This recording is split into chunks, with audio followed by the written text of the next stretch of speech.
Boker Tov à tous, on arrive à la paracha de Bo. Dans cette paracha, on arrive aux 3 dernières makotes, aux 3 dernières plaies, et ensuite à cette sortie d'Égypte qu'on parle toute l'année durant. On en parle le vendredi soir dans notre kidouche, on en parle pendant toutes les tfilotes qu'on fait. On voit que la sortie d'Égypte, en fait, c'est la centralité du Ham Israël et on va comprendre pourquoi. Déjà, Akadosh Baruch Hu, il veut nous prendre comme son peuple. Jusqu'à maintenant, on n'était pas spécialement un peuple, pas spécialement unis. Et là, Akadosh Baruch Hu, il veut nous prendre en dessous de sa protection à lui. Et donc, pourquoi est-ce qu'il a fait des makotes? Parce que Akadosh Baruch Hu, tout simplement, il veut nous montrer sa puissance. Akadosh Baruch Hu, il est capable de tout, c'est lui qui a créé tout le monde.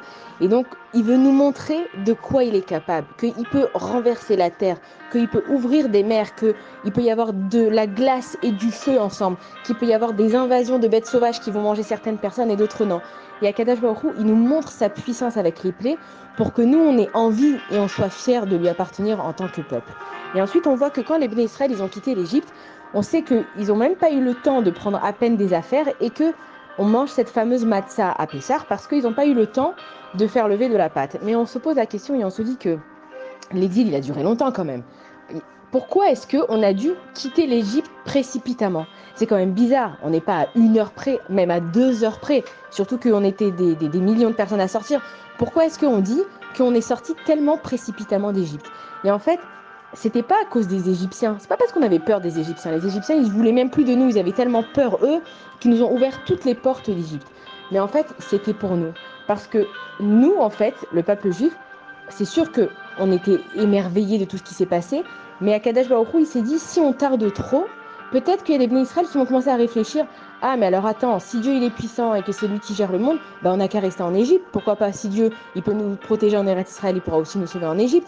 Et donc Akadosh Baruch Hu, il connaît l'homme, vu que c'est lui qui les a fait, il s'est dit, il faut qu'il quitte tout de suite l'Égypte, sinon ils vont prendre trop de temps, et quand le juif il commence à réfléchir à toute sa vie, il se perd. Donc ils ont quitté précipitamment l'Égypte. Et quand ils ont quitté l'Égypte, eux, ils ne savaient pas où ils allaient. Ils savaient qu'ils allaient aller dans le désert. Et à un moment, ils se sont retrouvés en face de la mer. Et derrière eux, il y avait les Égyptiens. Et de l'autre côté, il y avait les animaux. Là, ils ont levé les yeux au ciel. Ils ont prié à Kadosh Baruch Hu. La mer, elle s'est ouverte. Et il y a eu encore plein de miracles. Mais la leçon pour nous, en fait, c'est de comprendre qu'un juif, oui, il doit se poser des questions, mais pour avancer, pas pour rester là où il est. Si tu stagnes dans ta vie en te disant, bon, finalement, moi, je m'aime bien dans cette vie, je suis bien. Alors, c'est vrai, je suis pas parfait, mais bon, je suis bien, ça va. Un juif, il avance.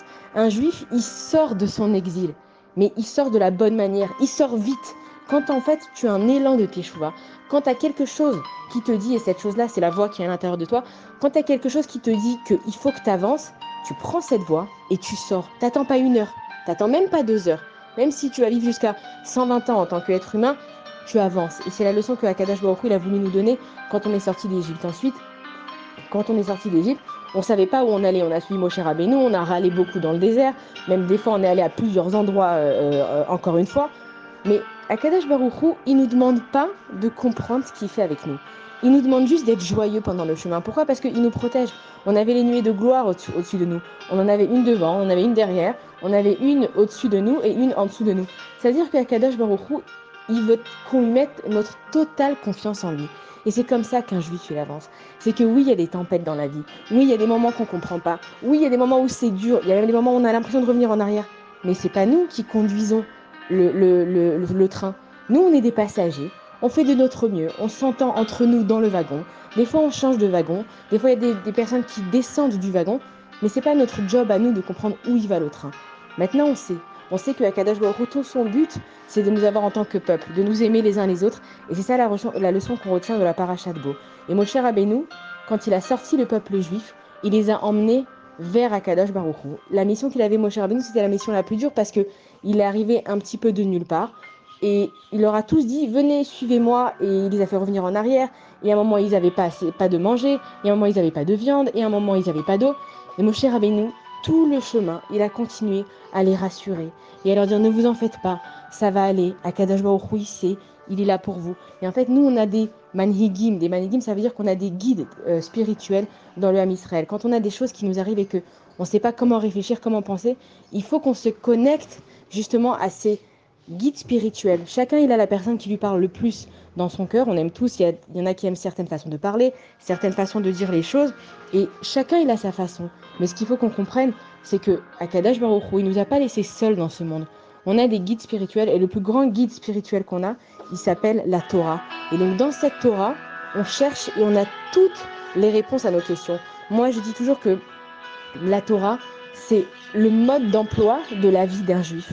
On dit à farba ve à farba dekou là-bas. Dès que tu as une question, eh ben, tourne la page. Tu n'as pas trouvé ta réponse, alors tourne encore la page. Et si ce n'est pas suffisant comme réponse, eh ben, à forba, tourne et tourne les pages. Tout est dans la Torah puisque la vie a été faite à la base de cette Torah. Donc, dans cette paracha, on apprend toutes les leçons du peuple juif dans son exil. On va en sortir, mais on va en sortir très vite. Comment on va en sortir vite? C'est que dès qu'on sent, parce que notre Neshama, elle sait, notre Neshama, elle nous parle, des fois on essaye de faire taire cette voix à l'intérieur de nous, mais on sait qu'il y a quelqu'un à l'intérieur de nous qui connaît la vérité, et c'est nous, c'est la Neshama qu'Akadosh Baruch Hu nous a donnée.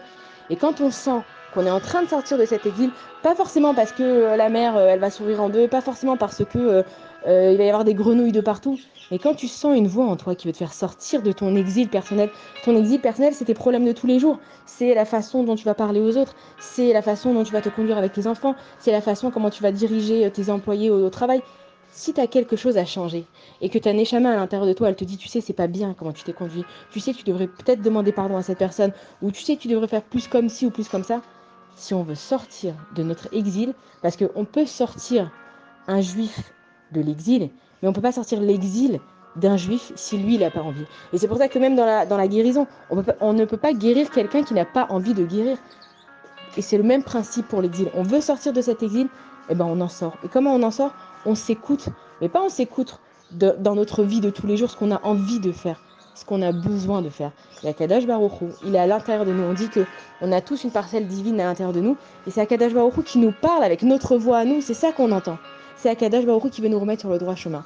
Alors celui qui veut sortir d'exil et qui veut se réveiller et qui veut enfin se trouver, qu'il écoute sa voix intérieure et qu'il sorte très rapidement d'exil. Parachat beau, franchement, moi j'ai trouvé ça très beau. Shabbat shalom à tous.